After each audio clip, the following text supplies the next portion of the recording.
It's Mike with It's Pittsfield Tonight. It is Wednesday, August 5th, and I'm going to jump right into it.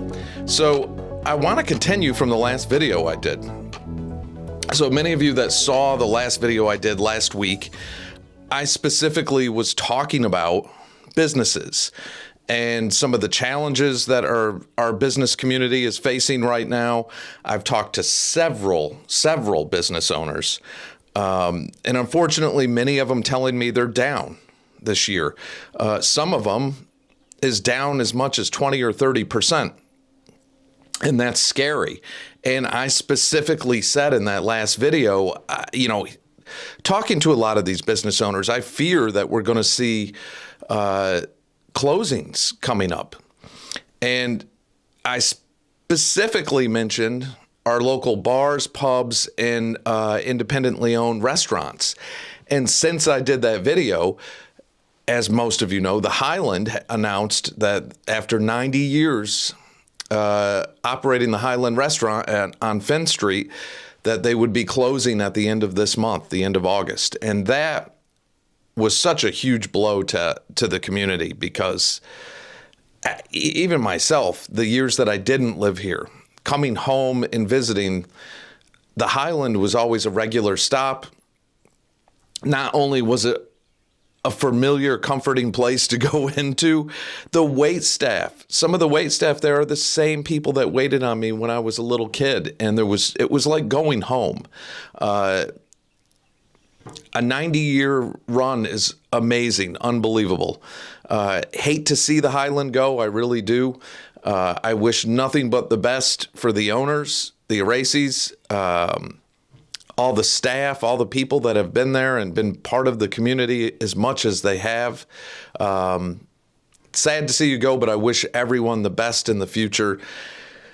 And yeah, and I fear, again, we're going to be seeing more of this. You know, I talked about last year before we went into the budget season, that last year going into the fiscal year,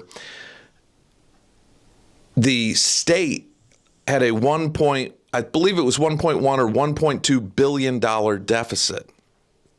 They were already talking about the deficit and the numbers for the next fiscal year. So when we're approaching budget season next year, which usually starts around May, with the council, and it gets heavy discussion. And then, of course, the fiscal year starts in July. So May and June are all budget hearings. And when we go into that season, many are predicting the state to have a $4.5 billion to $5 billion deficit next year, which means not good things for our community. And it's a scary time. You look at the costs of utilities, heating in the winter. What has happened with electric is out of control. It's crazy. And just right down to the simple things, people with internet and cable. I mean, all that has gotten so expensive. Groceries, and I know, a lot of people in Pittsfield that have been struggling heavy for the past couple of years. Pittsfield is, Berkshire County as a whole is one of the poorest counties in the state. Pittsfield has one of the lowest median incomes, one of the lowest household incomes. We have a housing shortage, and what is available on the housing market is out of range for the average resident. You look at what rentals cost, and then people have concerns with crime in the community. I continually get messages from people about traffic, driving, crazy drivers on the road, things that are happening. I was recently talking to a young lady who's a friend of mine's wife about the situation on Tyler Street, where her son was being dropped off by a Pittsfield public school bus. And people don't know the traffic laws, and people were blowing past this thing every single day. Just a lot of stuff like that, where a lot of people want to see more traffic police out there. They want to see more law enforcement out there. We had another shooting last night off of Anoda Street. And I'm sure a lot more information will be coming out about that, but 2 people were injured, over 25 rounds fired. So there's that to talk about also. But people don't feel the best right now about the community and have fears going into the fall and winter season of how am I going to make it? How am I going to afford heating and electric and groceries and rent and all these things as we're seeing the costs of everything going up and up and up.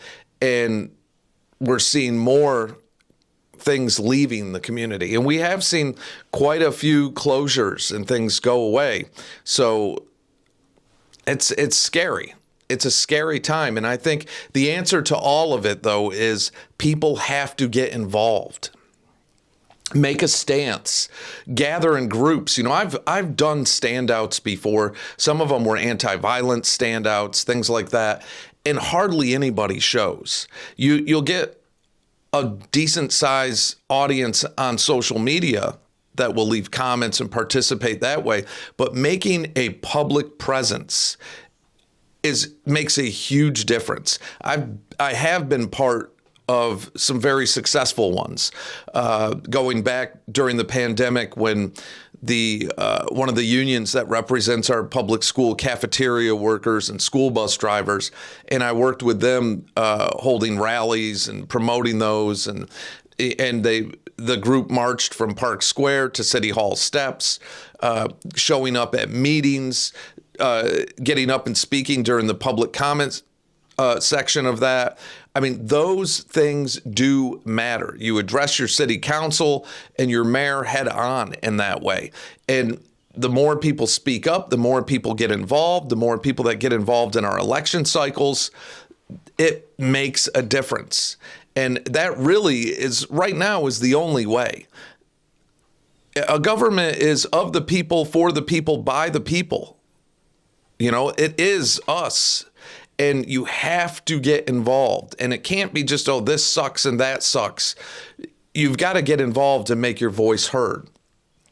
And people, I mean, look, you've seen it nationally. So it does make a difference. It does make a difference. And that kind of community engagement inspires more people to pull papers and run for office. It does a lot. When people feel like the community has thrown the towel in, you're going to get less and less people even wanting to run for office because they feel like they'll be wasting their time. There's no excitement around it. People aren't really looking for change. And that's the kind of vibes it puts out there. And, you know, the last municipal election, we had 17% of the registered voters participate. So almost 85% of our registered voters decided to not even vote in the election. And there's the problem. That's a huge problem. So I hate that the tone of this video is a lot of negative. We have to find positive in it and come together as a community. And that's going to happen. It has to happen. If you want things to get better, the community can make them better. I'd be more than willing to schedule some kind of standout or visibility where people are gathering, meeting each other, building that momentum. So when you go into next year, when we're going into budget season and we know we're going into an election year, that is going. That ball is rolling, and it needs to be. People need to be proactive and get involved. And if you feel like the community can be better, you need to help make it better. And I feel very strongly about that. My business tour, I'm kicking that off. As I mentioned in the last video, I'll be kicking that off soon, promoting a lot of our local businesses. Some of our, I want to talk about real estate too, and housing and all that. So I'm going to be inviting a couple different realtors on to talk about those things. And I think that's a really important one. And then some follow-ups with the chief of police, the DA, the sheriff, on that side of things that are happening with law enforcement. Because there are fears out there. And look, when you hear about shootings and all these things, it's not just public perception. It's like when the last interview I did with the chief of police, the sheriff, and the DA, I specifically talked about, is there a gang problem? And of course there is. We have gang issues in the city, and it's drug related, and there's no doubt about it. And those are things that need to be discussed, and those are challenges that we need as a community to meet those. And whether it be petitioning your city councilors, your mayor, your state reps on how we are doing this, that pressure needs to come from the community. And not in a negative name calling way, but hey, this is what we want. This is what needs to be done.